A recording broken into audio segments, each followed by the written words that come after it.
하지만 중요한 거는 어쨌든 법정에서 선서를 하거든요. 증인은 이제 선서를 했음에도 불구하고 사실과 다른 진술을 하면은 나중에 위증죄로 형사처벌될 수 있습니다. 저는 서울대를 졸업하고 사법고시를 합격한 후 대기업과 보험회사의 사내 변호사로 5년, 대한민국의 최고의 로펌이라고 하는 김앤장에서 10년간의 근무 경력을 가지고 있는 17년차 변호사입니다.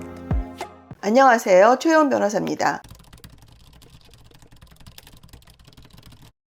오늘 민사소송에서 증인 소환장을 받았으면 어떻게 해야 되나, 이 부분은 제가 좀 설명을 드리겠습니다. 이게 민사하고 형사는 좀 다른 면이 있어서 오늘은 민사만 말씀을 드립니다. 이 증인 신청을 이제 원고든 피고든 이제 한 사람이 보통 해야 되죠. 근데 증인을 신청한다 그래서 재판부가 모두 다 허락을 하는 게 아닙니다. 이 사건에서 반드시 실체적 진실을 확인하기 위해서 필요하신 사람을 증인 신청을 해야지만 재판부는 그 증인을 받아주는 거거든요. 그리고 특히 2심에서는 증인 신청하면 잘 안 받아줍니다. 만약에 증인이 필요한 사안은 1심에서 반드시 신청을 해야 되고요. 근데 이제 재판장이 증인을 이제 채택을 하면은 증인한테 소환장을 보냅니다. 그럼 이 증인 소환장을 받으신 분은 사실 좀 많이 당황스럽죠. 그러면 이거 뭐 가야 되는 건가, 안 가면 안 돼요, 이제 이런 얘기를 하는데, 증인 소환장에 이렇게 경고 문구가 있어요. 정당한 사유 없이 불출석하면은 과태료를 처한다, 이런 말이 있습니다. 그리고 실제로 정당한 사유 없이 불출석하면 과태료에 처해지는 경우도 있습니다. 그렇기 때문에 이 증인이 그날 예컨대 뭐 몇 월 며칠 몇 시에 나오라고 했는데 내가 그날은 뭐 해외 출장을 갈 수도 있는 거잖아요. 아니면은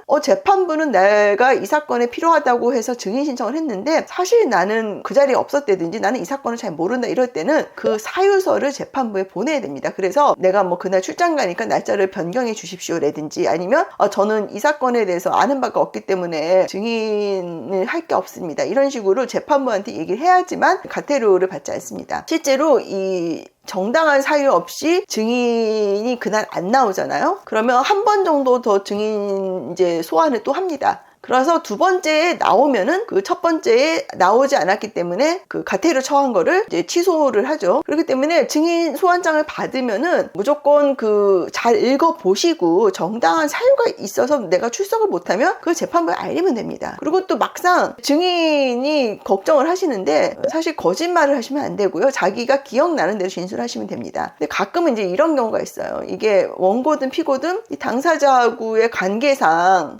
이 진술하고 이런 게 어렵거나 이런 경우가 있는데, 그래도 사실은 거짓말을 하시면 안 되고요. 사실에 맞게 기억나는 대로 진술하셔야 됩니다. 그리고 가끔은 이제 증인이 외국에 가신 경우도 있어요. 외국인이라든지 이런 경우도 이제 증인을 뭐 소환을 할 수는 있는데, 도저히 내가 뭐 한국까지 들어가서 증언할 수는 없고 다만 내가 이렇게 진술서로 대체하겠다, 이제 이런 식으로 또 대응을 하는 경우도 있습니다. 그래서 어쨌든 내가 이 사건의 원고든 피고들 위해서 진술할 의사는 있지만 내가 한국에 오기 힘들다, 이럴 때는 다른 방법이 있으니까 그거는 원고든 피고든 상의해서 진행을 하시면 됩니다. 하지만 중요한 거는 어쨌든 법정에서 선서를 하거든요. 증인은 이제 선서를 했음에도 불구하고 사실과 다른 진술을 하면은 나중에 위증죄로 형사처벌될 수 있습니다. 그렇기 때문에 증인은 사실에 부합하는 진술을 해야 되고, 뭐 기억이 안 난다, 이거는 크게 문제되지 않습니다. 기억이 안 날 수도 있는 거잖아요. 아니면은 기억이 오래되다 보면 기억 자체가 약간 잘못될 수가 있습니다. 그래서 내가 기억을 잘못해서 잘못된 진술을 한 거는 그거는 뭐 어쩔 수가 없어요. 그렇다고 처벌하는 건 아닙니다. 다만 사실이 A인데 어떠한 목적하에 B라고 진술하는 경우에는